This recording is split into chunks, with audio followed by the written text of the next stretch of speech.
And joining us right now on the Rothman Orthopedics Guest Line, my good friend, Mr. G-Cobb from Fox 29, former Eagle and Jacob Media NFL analyst, Mr. Garry Cobb. What's up, G? All's well. I think the Eagles had, man, I got great things. I feel good about what they did, so I think life is good right now. If you would have told me that they were going to go into the draft with 11 picks and walk out with like 4 guys, I would have been like, what? I know. But then you flip the 1 pick for A.J. Brown. You get the guy that I really wanted in Jordan Davis. You get Cam Jurgens, and then you get Nakobe Dean all of a sudden, or Nakobe Dean all of a sudden. I'm like, my head is spinning, my friend. It is spinning from what they were able to do. So I played it earlier in the show. So people saw my rant and raving, and the only thing I regret is not listening to you more when they took Cam over Nakobe Dean. Well, to be honest with you, I was trying to give them a break. I did not understand that because, I figured, well, this is their last shot at him and to think that they'd be able to get him later. And, the thing that's going to play out and, I just think things worked out for the Eagles.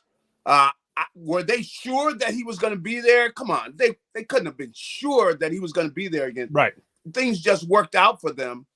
And from what I hear, they're just thrilled with this kid. They think he's going to be another, Jason Kelce at the center position because he's very athletic and he does a lot of things like Jason. So I still say, man, offensive line, we got a good offensive line.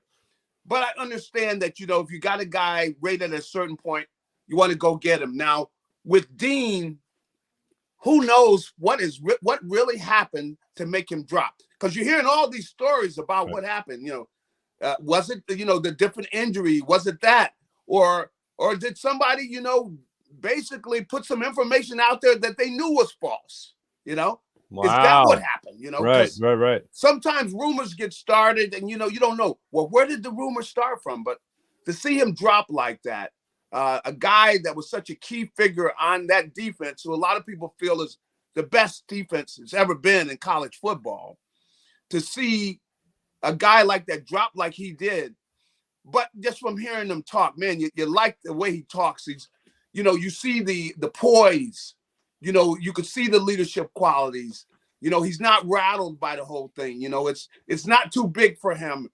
And you see that right away. And that a lot of that's true because he played against Alabama. I mean, he played in big games. They knew what to do. The smarts. And then the thing about a linebacker, which is it's got to be instinctive. How to get to the ball, and somebody can't teach you that. Either you have that as a linebacker or you don't. And he clearly has that, and he's got the leadership qualities and everything. So you love that. Now with Jordan Davis. Start looking at him. I mean, the guy is from another planet when it comes to his athleticism.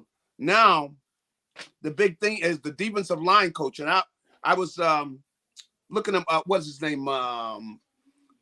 Is it Troy Rocker? I'm trying to remember his. For the Eagles? Yeah. Rocker or Rucker or something like that. Yeah. Yeah, something like Rocker or Rucker. And he was a great player in his own right in college. But he's the key. He's got to teach this kid how to be an outstanding pass rusher. And of course, he's going to be able to see what Fletcher does, how he rushes the passer. They've got some other, players there he's going to be able to learn from. But he's got to learn how to rush the passer. Now, you got it. The guy's a tremendous athlete. Anybody that can be 350 pounds and run a 4.7, 4.4, even if it's under 5. You're 350 pounds. So he's an exceptional athlete. They just got to teach him how to rush the passer because he's got to be a factor in the passing game. That is when games are won and lost in the NFL now. It's the passing game. And so they got to get that out of this kid. And but he's an amazing athlete. I mean, Jordan is an amazing athlete, just a specimen of a football player. So you got to be thrilled about it. They got the tight end there later in the draft. They got another linebacker, that Kyron Johnson. He's definitely, he is the epitome of a guy that's got tremendous versatility.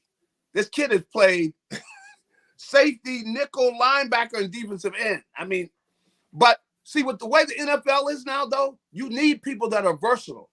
You need guys, and then that gives you the ability to you show something. And if you got a guy that can run, if you're gonna run with a guy for 2 or 3 seconds, that's long enough for that pass rush to get to him. So you can give different looks. You can have interchangeable parts. And that's what really makes it tough on the offense, because they don't know who's coming. Because if a guy can just stay with, let's say, a wide receiver, if you got a guy that can stay with a wide receiver just long enough to let that pass rush get there, it creates problems for the offense. So you got a guy with that type of versatility, and then you got the tight end that they got, who seems to be a real good pass catcher.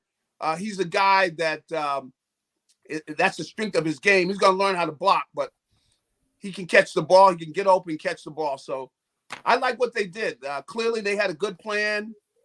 And the one thing I've got to see, of course, the A.J. Brown move, Howie is a better trader than he is a drafter. Okay? I agree wholeheartedly. And because of that, he used his trading skills to eliminate any kind of draft problems, because by going and getting A.J. Brown, there's no question as to how good he is. Kid has already been a Pro Bowler. He's already had season where he averaged 20 yards a catch. He's already shown that he is a number one receiver in the NFL. He's already proven that. So you eliminate the guessing of drafting. And really, if you could acquire an entire team where you don't even have to, you already look at them play in the league for a year, then you acquire them, that would make things a lot easier. Now, that's what he did.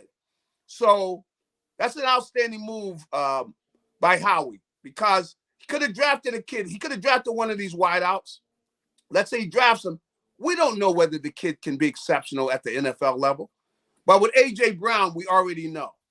And that eliminates any question, and it really covers up any challenges he has as a drafter. See? Yeah, no, he comes basically scout free. Like, you didn't even have to scout him. You watch him actually play at the level. You don't have to guess what he's going to be able to do at the NFL level. You already know. By the way, if there is anything I regret about the show we did for the Jacob Media people over there down at Ocean Casino, it's the not only did they take a linebacker, they took two. I know. And here I am talking about how they don't value the position anymore, and they draft two linebackers, not in the second round, obviously, but they took one in the third and then one later in the sixth. You already mentioned Kyron Johnson, who is also going to be playing linebacker now for the Eagles if everything goes right. Now, all of a sudden, between Davion Taylor, between T.J. Edwards, and now it's Sean Bradley. Now it's like you got too many linebackers. Hassan Reddick, maybe. Yeah. The thing is, though, you still didn't see one go in the first round. They are not going to. So, they're addressing their needs. I think they did a good job.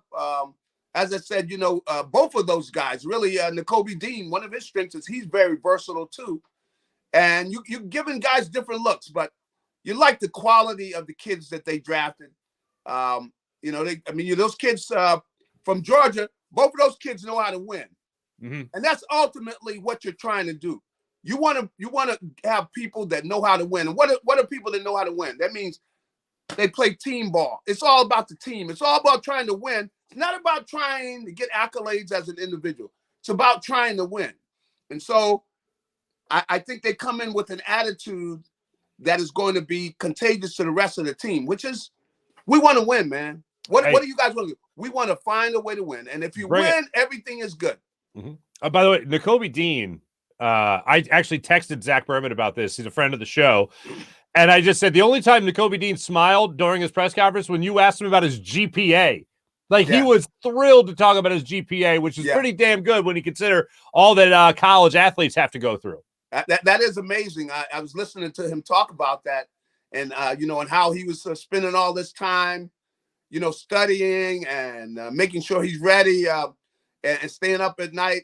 And, and putting in the work in order to have, to get the type of grades. Because I know he's got a tough major. What is he majoring in? It was like mechanical engineering. Yeah, mechanical engineering. Yeah.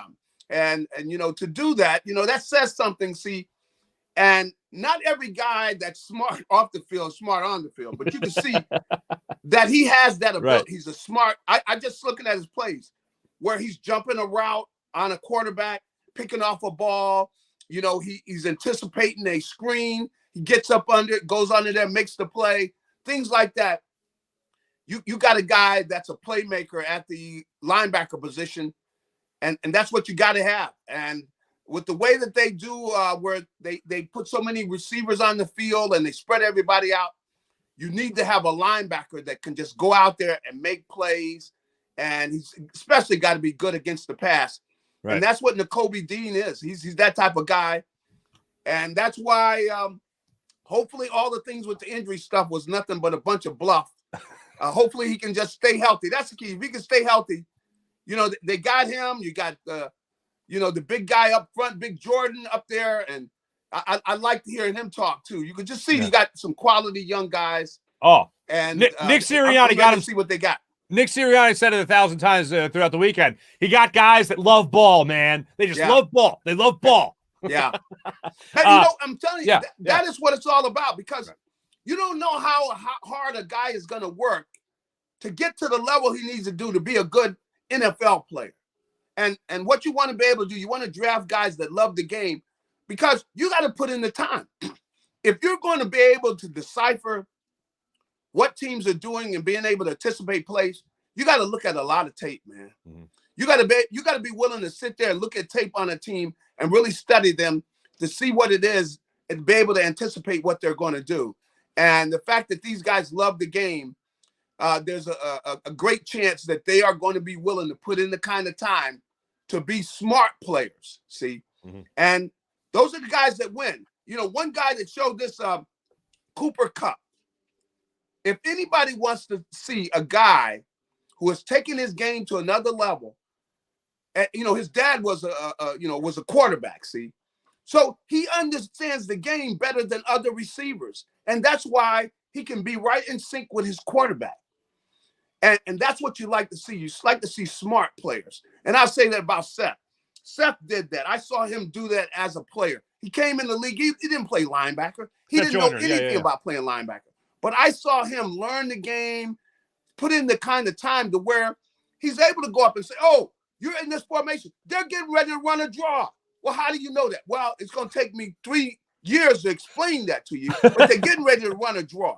And then also being able to anticipate the play. That's what we got in Nakobe Dean, Jordan Davis, and all these kids that they've drafted. And that's what you want to do. That's what you want to have. And I like the chemistry they got. Awesome. Two quick ones for you. One, hey, Jonathan Gannon, you got Hassan Reddick. You got Nakobe Dean. Yep. You got your man Jordan Davis. Yes. And you got another linebacker, right? You got Johnson. What do you do now? What do you think? Does anything change? Maybe a healthy Brandon Graham coming back, Josh Sweat. You already have Fletcher Cox, Javon Hargrave, but these guys. What does this defense do? What do you foresee? They still got issues, safety, corner. We've talked about that a lot. What do you see going down with this Eagles defense and where they stand right now? I think they're going to be more aggressive. Now, they got more aggressive as the season was going on. Mm-hmm. So I think you're going to see a more aggressive defense, and you're going to see a smart defense. That's what I think you're going to see. I think that they're going to be able to do some things. Now, you still, of course, you got issues there at that cornerback position. Yeah, they're going to have to give that guy help. And Darius Slay, hey, Darius, we're going to have to leave you on your own and help the guy. We got to help this guy on the other side. Darius, the reason we're paying you all that money, now you got to go out and earn it, big fella. There you go. Do you remember a knock on you at the draft? Does one thing all these years later, my friend, does it stick with you? A knock on you, like Nakobe Dean, we don't know about his pack or whatever. Yeah. What was said about you, Garry? Well, Cobb? The big thing with me is when I came out, and this was my mistake.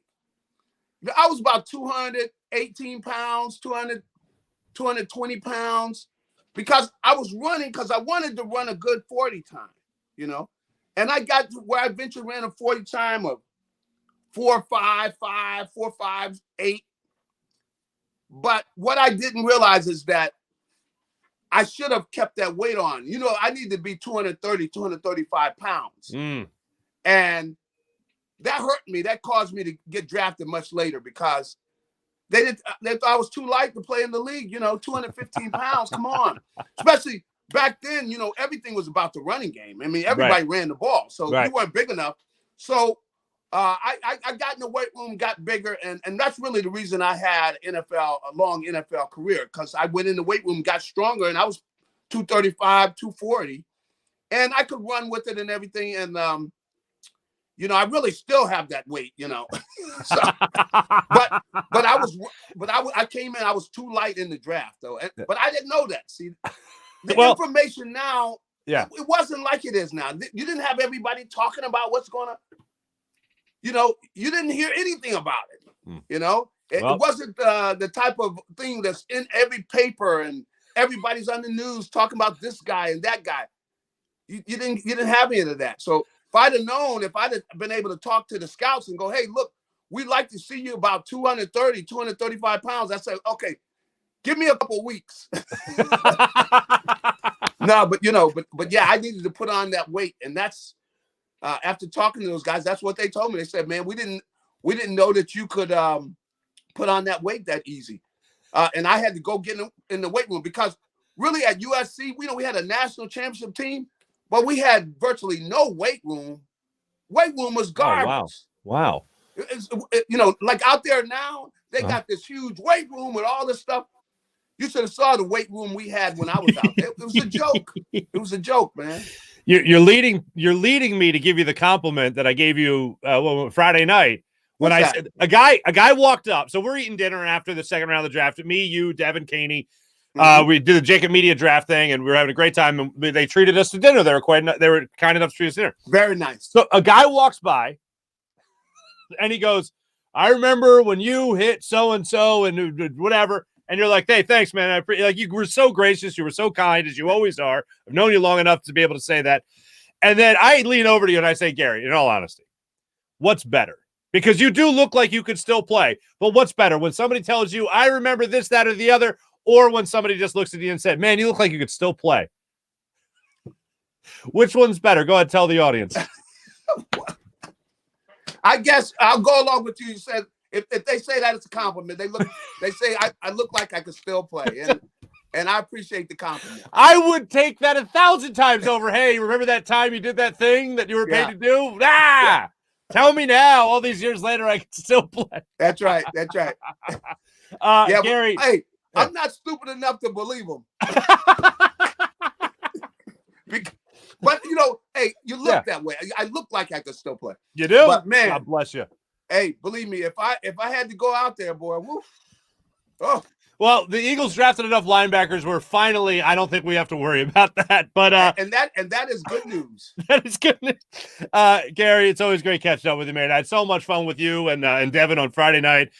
Great catching up with you again. Thanks for being on the Farzy Show yet again. Hopefully I'll see you down there at the NovaCare Complex sometime soon. Make sure you guys check out Garry Cobb across all his guest appearances, of course, on Fox 29 as well as an NFL analyst. G, great catching up with you, my friend. Thanks so much. Hey, my pleasure, Mark. Hey, and have a great one. We had a good time down there, down the shore there this last weekend. We certainly did. G-Cobb joining us on the Rothman Orthopedics Guest Line.